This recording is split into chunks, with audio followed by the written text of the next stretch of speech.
Screen के ऊपर जो वीडियो क्लिप आप लोग देख रहे हैं, यह वीडियो अल कस्साम ब्रिगेड की तरफ से जारी किया गया है। इस वीडियो में इजरायली सेना के कई बिल्डोजर, कई सैनिकों को एक बार फिर हमास के मुजाहिदीनों ने नेस्तो नाबूद कर दिया है। यह पूरा वीडियो आगे हम आपको दिखाएंगे। साथ ही साथ मिडिल ईस्ट के अंदर, गाजा, लेबनान के अंदर चल रहे मुकाबले से जुड़ी कई अहम खबरें हम आपके सामने रखने वाले हैं इस वीडियो के जरिए से। इसलिए वीडियो पूरा देखिए और वीडियो को लाइक शेयर करना ना भूलिए। चैनल पर नए तो सब्सक्राइब जरूर कर लीजिए। बात करेंगे सबसे पहले जो वीडियो मैंने आपको स्क्रीन पर दिखाया उसकी। फिर से एक बार वीडियो दिखा रहा हूं, आप लोग इस वीडियो को गौर से देखिए। इजराइल की सेना की धज्जियां उड़ाकर हमास के मुजाहिदीन रख देने गाजा के अंदर। गौरिल्ला मुकाबले में इजराइल की सेना पूरी तरीके से फेल हो चुकी है।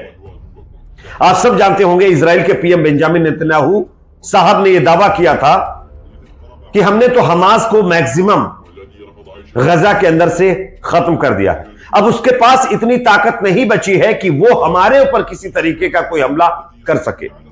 लेकिन सच्चाई यह है कि गाजा से इजराइल की सेना अभी तक अपने हॉस्टेजेस को रिलीज नहीं करवा पाई है।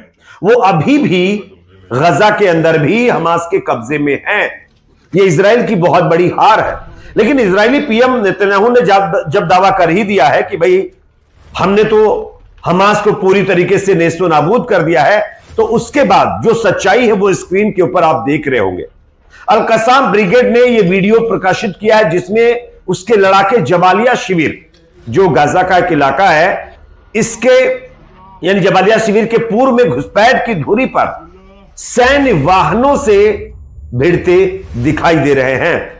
उन्होंने गाजा पट्टी के ऊपर तेल अल जातर पड़ोस में एक विस्फोटक उपकरण के साथ एक मरकबा टैंक और एक D9 सैन्य बिल्डोजर को पूरी तरीके से नेस्तो नाबूद कर दिया है, जिसका वीडियो स्क्रीन के ऊपर आप लोग देख सकते हैं। यह वीडियो इस बात का सबूत है कि अभी भी अल कस्साम ब्रिगेड हो चाहे हमास की कोई और ब्रिगेड, उनके पास ताकत है और वो उस ताकत के साथ इजरायली सेना के सामने मुकाबला कर रहे हैं। और सबसे बड़ी बात तो यह है कि अगर हमास के पास ताकत ना होती तो शायद इजराइल अपने हॉस्टेजेस अब तक उससे छुड़ा लेता। हाँ, यह अलग बात है कि इजराइल की सेना हमास के नाम पर गाजा में लगातार आम नागरिकों को खत्म कर रही है। इसका सिलसिला लगातार जारी है। कल एक बार फिर आधा दर्जन से ज्यादा लोग जबालिया के पास इजरायली सेना ने स्ट्राइक में खत्म कर दिए हैं। एक और बड़ी खबर दोस्तों इसी से जुड़ी हुई सामने आ रही है, जो कि अपने आप में चौंकाने वाली है।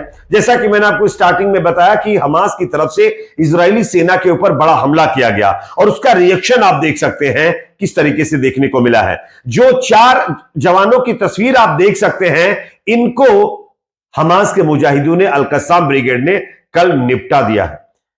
यह सुबह के वक्त गाजा में हमास के लड़ाकों को ढूंढ ढूंढ कर खत्म करने की कोशिश में लगे हुए थे, लेकिन उसी दौरान हमास के लड़ाके घात लगा करके इनके ऊपर हमला करते हैं और इनको जहां से आए थे वहीं पहुंचा देते हैं।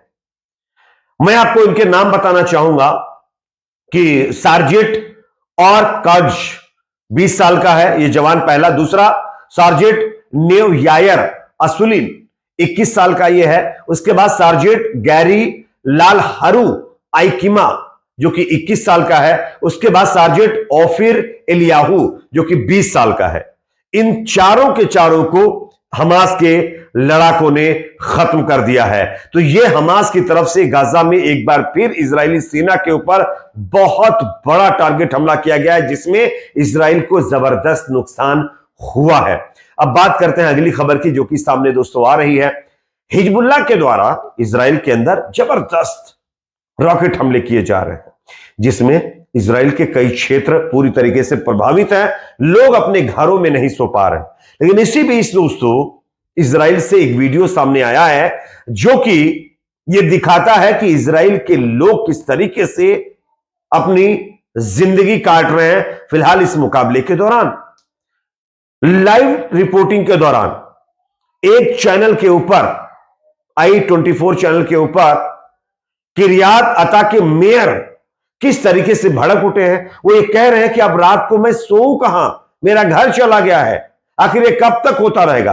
पहले सुनिए, उसके बाद इसकी चर्चा करते हैं। איפה אני יושן היום בלילה עם 4 ילדים? איפה אני יושן היום בלילה? היום בלילה תגיד לי איפה אני יושן. בוא, אתה ראש עיר, תמיד אני אוהב אותך, תמיד, כל מה שצריך. אין אוטו, אין כלום, הכל עליו. איפה אני יושן היום בלילה? תסתכל, מה אני אומר לאשתי? הלילה אתה תישן. तो जैसा कि दोस्तों आप लोगों ने इस वीडियो को देख लिया है, अब आप खुद बताइए कि रियाद, जो कि इजराइल का एक इलाका आता है, वहां पर हिजबुल्लाह के द्वारा दागे गए रॉकेट्स का असर देखने को मिल रहा है। लोग परेशान हैं। अब तो एक और खबर आई है जिसमें पता चला है कि इजराइल के अंदर लाखों लोग पलायन कर गए, देश छोड़ करके दूसरे देशों में जाकर के, अपने रिश्तेदारों के पास जाकर के दूसरे देशों में शरण ले चुके हैं, इस वजह से कि कहीं वो हिजबुल्लाह या हमास के हमले में खत्म ना कर दिए जाए।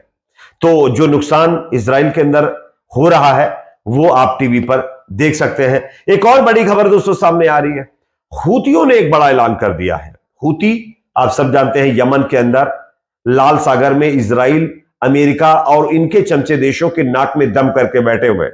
लेकिन इसी बीच हूतियों ने अमेरिका के सबसे ताकतवर जो उनका विमान वाहक पोत है उसको टारगेट कर दिया है। स्क्रीन पर मैं खबर दिखा रहा हूं, आप देख सकते हैं।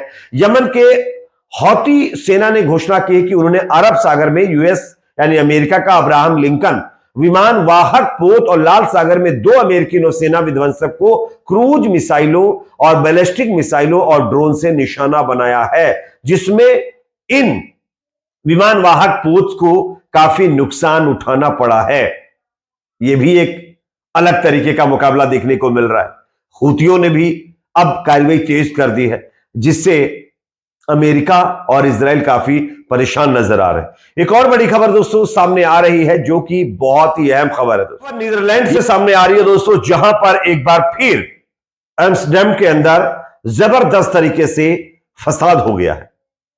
आप सब जानते हैं कि कुछ दिन पहले नीदरलैंड के अंदर एम्स्टर्डम में फलस्तीनी और इजरायली लोगों के बीच भिड़ंत हुई थी, जिसमें फलस्तीनी सपोर्टर्स ने इजरायली लोगों को दौड़ा दौड़ा कर खूब उनकी कुटाई की थी। इस वजह से कि जो इजरायली लोग हैं वो एक मैच देखने के लिए वहां पर पहुंचे हुए थे, लेकिन आप जानते हैं कि इजरायलियों की आदत क्या है, पोकिंग करने की आदत है। पोकिंग कर रहे थे, उसी दौरान कुछ फलस्तीनी सपोर्टरों को यह अच्छा नहीं लगा और उन्होंने एक्शन का रिएक्शन करना शुरू कर दिया और दौड़ा दौड़ा करके इजरायलियों की सेवा की थी। उसके बाद कल फिर नीदरलैंड के एम्स्टर्डम में बवाल हुआ है, और वो ये बवाल इसलिए हुआ है कि एक 54 साल की महिला जो कि फलस्तीन के समर्थन में इजराइल के खिलाफ प्रोटेस्ट कर रही थी, उसके ऊपर इन यहूदियों ने पहले हमला किया, उसको घायल कर दिया। उसके बाद जो फलस्तीनी सपोर्टर हैं उनको जब पता चला कि इजरायलियों ने उनके सपोर्ट में आई एक महिला के ऊपर हमला कर दिया है, फिर उन्होंने रिएक्शन देना शुरू कर दिया। और उसके बाद फिर जबरदस्त तरीके से बताया जा रहा है कि इजराइल के विरोध में यहां पर फसाद हुआ है, और फसाद इस तरीके से बढ़ गया है कि दौड़ा दौड़ा करके इजरायली समर्थकों की यहां पर फिर एक बार कुटाई की गई है। हालांकि इसके कई वीडियो फुटेज सामने आए हैं जो मैं आपको नहीं दिखा सकता, क्योंकि यूट्यूब की अपनी कुछ पॉलिसीज होती हैं, इस वजह से। खैर, इस पर आपकी अपनी क्या राय है कमेंट सेक्शन में जरूर बताइए। वीडियो को लाइक करिए, शेयर करिए। चैनल पर अगर आप नए हैं तो सब्सक्राइब करने के बाद बेल आइकन को प्रेस करना ना भूलें।